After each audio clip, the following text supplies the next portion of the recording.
పొద్దుగాల 7 అవుతుంది మా వైజాగ్ వచ్చిన ఫస్ట్ వచ్చిన నేను బ్రష్ చేసుకున్నా, నాకు అల్లం కావాలి, అల్లం దోలాడుతున్నా.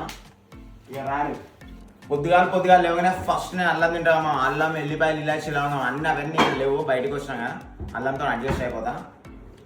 మా గుండ్రం ఉంది కదా ఒటకాయలు.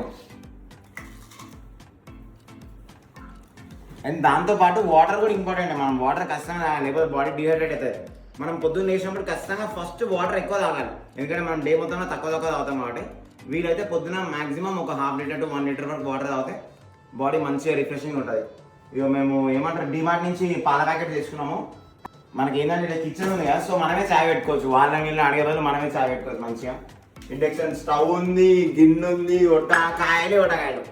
ఇక ట్రిప్ యాడ్ చూసినా బుర్ర పెట్టుకొని రెడీ వచ్చి ఏమో దొరుకుతాయని చెప్పేసి పాలు ఖరాబ్ అవుతున్నాయమ్మా. చూస్తే పాలు పాడైన వల్ల పాలు ఖరాబ్ అవుతున్నాయి.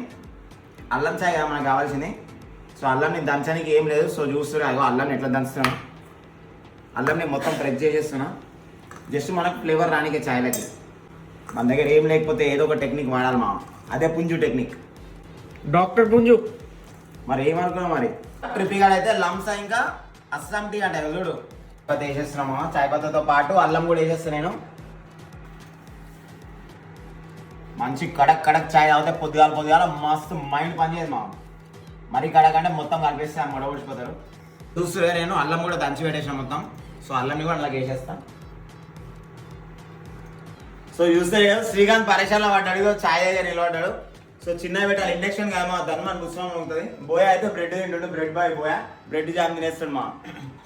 వైజాగ్ వ్యూ చూస్తురామా, మొత్తం గుట్టలు గిట్టలు. ఓరి నాయన పొద్దుగాల 8 అవుతుంది. అల్లం చాయ్ 3 cheers బేబే. బాబా నెక్స్ట్ లెవెల్ ఫ్రాగ్రెన్స్ లంసా టీ అంట.